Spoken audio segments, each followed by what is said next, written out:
ही भिंत रस्ता रस्ता हा ऐका ना, आता ह्या रस्त्याची गोष्ट सांगतो. हा रस्ता घेतलेला आहे बाजीरावने, त्याच्या छंदगे म्हणून ठेकेदार आहे याचा, बरोबर. तो ठेकेदार आहे ढगेचा. मी 10 वेळा सांगून थकलोय. 80 लाख रुपयाचा हा रस्ता आहे. किती? 80 लाख रुपयाचा. तो बाजीराव, आता हे मी तुम्हाला सांगण्याची काही आता इथं चुकीचं होते साहेब. नाही, गरज नाही ही सांगण्याची. ऐका ना, गरज नाही. आता हा रस्ता आम्ही मंजूर केलाय. टेंडर कोणी भरलंय? टेंडर कोणी भरलंय? बाजीरावनी भरलंय. मग आता याच्यावरती मी तुम्हाला आज काय सांगू शकत, या रस्त्यावरती सांगू शकत नाही. मी अधिकाऱ्यांना जेवढं पाहिजे तेवढं टाईट करतो, त्याचा पत्रव्यवहार करतो. जो पत्रव्यवहार झाला तो तुला मी टाकून देतो. तर हा रस्ता घेतलाय आमच्या विरोधकांनी. त्याला आता गरज नाहीये इकडे यायची.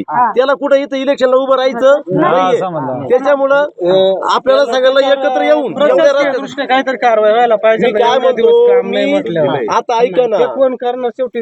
आता मला बोलून दे ना. आता मी तुम्हाला ऐक ना, त्याला 21 दिवसाचा आपण पिरियड द्यावा लागतो. पहिली नोटीस दिली. आता मी इथून गेलो का त्याला अधिकाऱ्यांना पहिली नोटीस काढायला लावतो. काही नाही काढली. 2 नोटिसा काढले, 2 नोटिसा काढलेल्या आहेत. तिसरी नोटीस त्याला द्यायची. 21 दिवसाचा पिरियड द्यायचा. काम नाही चालू झालं तर मग पुढली मी तुम्हाला कारवाई सांगतो काय करायची. आत्ताच्या घडीची एक ब्रेकिंग बातमी आपल्या हाती आली आहे. अकोले तालुक्यातील एकदरे या ठिकाणी आमदार किरण लहामटे हे विकास कामांच्या उद्घाटनासाठी गेले असता स्थानिक ग्रामस्थ आणि त्यांची शाब्दिक बाचाबाची झाली असल्याचा व्हिडिओ सोशल मीडियावर सर्वत्र व्हायरल झालाय. मात्र आमदार लहामटे ग्रामस्थांना मोठ्या मनानं हात जोडून त्या ठिकाणाहून निघून जात आहेत. पहिल्या व्हिडिओत संदीप वाळे स्थानिकांना व्हिडिओ शूटिंग करू नका असं सांगत आहेत. या व्हिडिओनंतर संदीप वाळे आणि स्थानिकांचा पुन्हा एक चर्चेचा व्हिडिओ समोर आला असून या व्हिडिओत संदीप वाळे म्हणत आहेत की तुम्हाला मार्चेंटपर्यंत पाणी देणार म्हणजे देणार. ही भिंत तुम्हाला 1 महिन्याच्या आत बांधून देतो. हा रस्ता घेतलाय बाजीरावने, तो त्याचा ठेकेदार आहे. 80 लाख रुपयांचा रस्ता आहे. मी सांगून थकलो. हा रस्ता आम्ही मंजूर केलाय. त्याचं टेंडर बाजीरावने भरलाय. मी अधिकाऱ्यांना जेवढं पाहिजे तेवढं टाईट करतो. त्याचा पत्रव्यवहार करतो आणि मी टाकून देतो. हा रस्ता आमच्या विरोधकांनी घेतलाय. त्याला आता गरज नाही इकडे यायची. त्याला इलेक्शनला इकडं कुठं उभं राहायचं नाहीये. त्यामुळं आपल्याला एकत्र यावं लागेल. आदी चर्चेचा व्हिडिओ पुन्हा व्हायरल झालाय. त्यात प्रामुख्यानं सर्वेसर्वा संदीप वाळे हे बोलताना दिसतायत. मात्र या गटाचे माजी जिल्हा परिषद सदस्य बाजीराव दराडे यांनी संदीप वाळे यांच्या या आरोपांचं तीव्र शब्दात खंडन केलं असून ते काम माझ्या नावावर नसताना समाजात माझ्या नावाची बदनामी केली जातेय. त्यामुळं संदीप वाळे याच्यावर कायदेशीर कारवाई करणार असल्याचं ते म्हणालेत. सर्वात महत्वाचं असं आहे की मी महाराष्ट्र शासनाचा पुढे अधिकृत नोंदणीकृत ठेकेदार नाही आहे. पहिली गोष्ट, मी इंजिनियर आहे, बरोबर. माझी जी काही कंपनी होती ती बाहेरच्या राज्यांमध्ये काम करते. इथे मी अधिकृत कुठेही काम घेत नाही. दुसरा विषय असा की मी राजकीय जीवनामध्ये राजकीय आणि सामाजिक जीवनात काम करत असताना मी कुठलेही कॉन्ट्रॅक्ट मी स्वतः घेत नाहीये. जे काही घेत असेल ती माझे पुतणे काम करत असतील किंवा कोणी काम करत असेल. परंतु हा जो अधिकृत आमदाराचा एक एजंट वाळे, तिथं लोकांमध्ये जाऊन मी त्या गटामध्ये 10 वर्ष प्रतिनिधित्व केलंय. 5 वर्ष म्हणजे जवळजवळ 15 वर्षापासून मी सातत्याने त्या गटात काम करतोय. आणि ज्या पद्धतीनं तो बोलतोय, ज्या पद्धतीनं त्याची जी भाषा आहे, अजून तो ग्रामपंचायत सदस्य सुद्धा झालेला नसेल, परंतु तो वसुली एजंट आहे काय. आणि मग हा वसुली एजंटला हे डॉक्टर किरण लामटेंनी जे अधिकार दिले, गावागावामध्ये जायचं, विष पेरायचं, तिथे काहीतरी चुकीचं मिसगायडिंग करायचं, आणि तो आता काय निवडणूक लढणार आहे का, तो तुमच्याकडे येणार आहे का, असं तुम्ही बघताय. राजकीय आणि सामाजिक क्षेत्रात काम करताना आपण पद मिळवा अगर नाही मिळवा, आपण काम करतोय. दुसरी गोष्ट अशी की त्यांनी जो उल्लेख केलाय की बाजीरावांनी काम घेतलंय, याचा आता मी कायदेशीर त्याच्यावर गुन्हा दाखल करणार आहे. याचं कारण असं, माझी कुठली कंपनी नाही. दुसरी गोष्ट अशी का माझा कुठलाही माणूस तिथे ठेकेदार म्हणून काम करत नाही. आणि गावागावामध्ये जे प्रलंबित काम आहे, लोक आता यांना फिरून देत नाही. आता किरण लामटेंना फिरून देत नाही, किंवा त्याला उद्घाटन करायचे असेल तर 2 दिवस आधी तो याचे एजंट गावागावांमध्ये पाठवतो, दारू पाजायला लावतो. मग ते लोक, कारण आता लोक भडकले. परंतु मूळ कारण असं आहे की राज्य शासनाने हा जो निधी मंजूर केला निवडणुकीच्या आधी, साधारणतः एक 400-500 कोटीची जी कामं मंजूर केली, त्याच्यामध्ये खासदार लोखंडे साहेबांनी आम्ही कामं मंजूर करून आणली. ती कामं आम्ही काही मंजूर करून आणली, त्याच्यामध्ये आम्ही पण काही मंजूर करून आणली, त्यांनी पण कामं मंजूर करून आणली. परंतु आज त्या कामांना निधी न आल्यामुळं आज तुम्ही बघताय जी कॉन्ट्रॅक्टर आहे त्यांनी जवळजवळ 25-30% कामं कंप्लीट केली.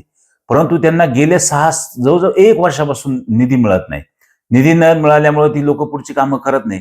मग त्यांना उत्तर आमदारांनी द्यायचं की राज्य शासनाचे प्रतिनिधी ते ना, लोकांचे प्रतिनिधी ते, राज्य शासनाचे प्रतिनिधी ते, त्यांना निधी मिळत नसेल त्याच्यामध्ये मार्ग काढणे, नसेल मिळत तर त्या गावापुढे जाऊन त्या लोकांची तीच मागणी का आमच्या पुढे येऊन तुम्ही काय ते सांगितलं पाहिजे, विनंती केली पाहिजे. आणि लोकांची माफी मागायला आमदाराला काय एवढी लाज वाटते? जर चुकत असेल तर जाऊन माफी मागायची. पण पहिली गोष्ट यांची जी उर्मट भूमिका आहे, मी ऐकणार नाही, मी करणार नाही, आणि मग हे असे माकडछाप लोक गावामध्ये पाठवून आमच्या नावाने बदनामी करायची, म्हणजे आम्ही कामं घेतले म्हणून बदनामी करायची, लोक आमच्यावरती सोडायचे. मी उद्या 2 दिवसात मी त्या गावामध्ये जाणार आहे, काय समस्या आहे ती बघणार आहे. आणि पहिलं आता ही जी व्हिडिओ आली, वाळे हा जो काही त्यांचा एजंट आहे, एजंटगिरी करतो तो पैसे गोळा करायला ठेवलाय आमदारांनी. आणि त्याने आमदारांनी जर आवरलं नाही ना, त्याला आमदारांनी जर आवरलं नाही तर त्याला चौकामध्ये त्याला चोप देऊ सगळेजण मिळून. हे असे चिनपाट छाप माणसं आमच्या जर गावागावात बदनामी करणार असेल ना, हे वाळे काळे सगळे धरून आहे ना, गुंडाळून ठेवू आम्ही सगळे.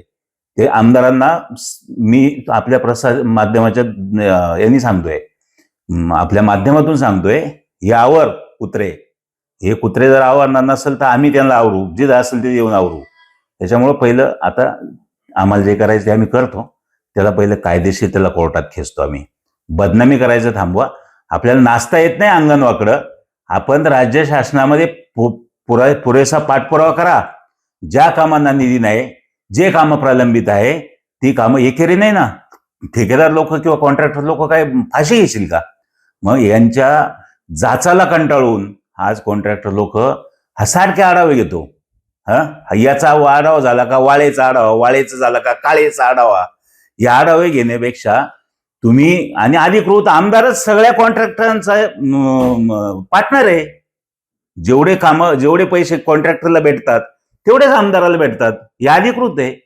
त्याच्यामुळं या असे बावळट छाप लोक आमच्यावर जर सोडणार असेल आमदार, तर आम्ही गप्प आहे, 6 महिन्यापासून गप्प आहे. आपल्या प्रसारमाध्यमाच्या यांनी सांगतोय त्यांना, तुम्ही जरा सुधरून लोक ठेवा. आपले जे कार्यकर्ते किंवा जे एजंट ठेवले त्यांना जर थोड्याशा गाईडलाईननी त्यांना शिकवा, मार्केटमध्ये कोणाशी काय बोलायचं, कोणाचा काय उल्लेख करायचा. अन्यथा आम्हाला त्यांना काय फटके द्यायचे ते आम्ही देऊ. साहेब, खरं तर समशेरपूर गटातून 2 वेळा तुम्ही निवडून गेला, 10 वर्ष प्रतिनिधित्व केलं. एक माणूस तुमच्याबद्दल एकेरी शब्दाचा वापर करतो, काय वाटतं? आता तो वाळे जो आहे ना, तो वाळेचा उगम तो पिचड साहेबांनी आणला होता वेल्डिंग करायला ह्या तालुक्यात. अनेक त्यांनी काय काय केलं सांगतो. एकाची पाईपलाईन विकून खाल्ली, त्या पट्टा किल्ल्याला जे स्टील आणलं होतं ते विकून खाल्लं, तिकडे घाटघरला जे रेलिंग करायचे होते ते सगळे वेल्डिंगचे होते. ही सगळी कामं असे त्याच्यावर अनेक गुन्हे दाखल, त्यांनी फॉरेस्टचे गुन्हे दाखल, अनेक गुन्हे दाखल त्याच्यावरती. आणि तो माणूस तिथं, आता कसं आहे, आमदारांना ज्यावेळेस खालच्या लेवलला काम करायचं असतं ना, या असे चिनपाट छाप माणसं ठेवल्याशिवाय वसुल्या होत नसतात. मग तो वसुली मॅन आहे, त्याच्यामुळे त्याच्यावरती बोलण्याचं काही हे नाही.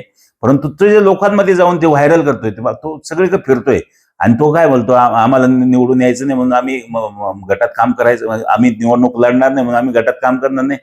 अरे, बाजीराव दराडे यांचा जन्म समशेरपूरमध्ये झालेला आहे आणि ह्या तालुक्याचा भूमिपुत्र आहे. अनेक गोष्टींमध्ये, अनेक विषयांवरती, पद असो अगर नसो, सरकारचा पैसा असो अगर नसो, जिथं गरज पडेल ना तिथं बाजीराव दराडेंनी केलं. तुम्ही काय केलंय?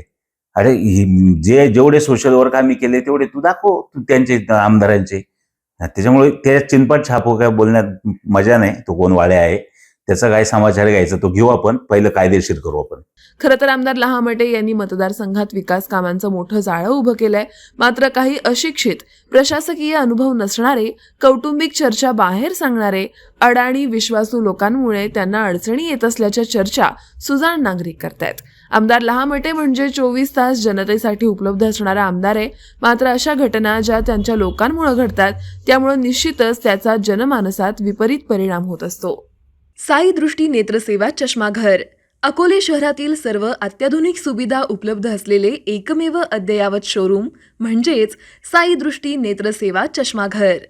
आमच्याकडे Titan, Fastrack, Puma, Oakley, Velocity, CK, Ray Ban, ID, Vogue, Police, Stepper, Scott, Carrera, Tommy Hilfiger, Killer, Crizal, Zeiss, Prime, Bronzer, Yash, Bausch and Lomb, Johnson and Johnson, Alcon आदी कंपन्यांच्या फ्रेम्स, सनग्लासेस, लेन्सेस व कॉन्टॅक्ट लेन्सेस योग्य दरात उपलब्ध. तसेच Titan company लेन्सेसचे एकमेव अधिकृत विक्रेते. आता अकोल्यात प्रथमच ऑटो मशीनद्वारे चष्म्याची रोबोटिक फिटिंग. प्रोग्रेसिव्ह चष्म्यासाठी डोळ्यांचे व चष्म्याचे अचूक मोजमाप करण्यासाठी जाईस कंपनीचे सॉफ्टवेअर असलेला ॲपल कंपनीचा टॅब. तज्ज्ञ ऑप्टोमेट्रिस्टकडून कॉम्प्युटरद्वारे डोळ्यांची मोफत तपासणी, डोळ्यांची मायक्रोस्कोपिक तपासणी, काच बिंदूचे अचूक निदान करण्यासाठी डिजिटल टोनोपेनद्वारे डोळ्यांचे इंट्राऑक्युलर प्रेशर मोजणे, पॅकीमीटरद्वारे बुबुळाची जाडी मोजणे, कॉन्टॅक्ट लेन्सेसच्या अचूकतेसाठी कॅरेटोमीटरद्वारे बुबुळाचं मोजमाप करणे आदी अत्याधुनिक सुविधा उपलब्ध असलेले अकोले शहरातील एकमेव चष्माघर. आपल्या अनमोल डोळ्यांच्या समस्येसाठी बिर्ला आय हॉस्पिटल नाशिक यांच्या माध्यमातून तज्ज्ञ डॉक्टर दर गुरुवारी सकाळी 10:30 ते 3:30 पर्यंत साई दृष्टी नेत्रसेवा चष्माघर इथे उपलब्ध राहतील. आमचा पत्ता साई दृष्टी नेत्रसेवा चष्माघर, अकोले बसस्थानकाच्या मागील बाजूस, जय महाराष्ट्र हॉटेलच्या पाठीमागे, अकोले, तालुका अकोले, जिल्हा अहमदनगर. संपर्क 91 36 52 93 93.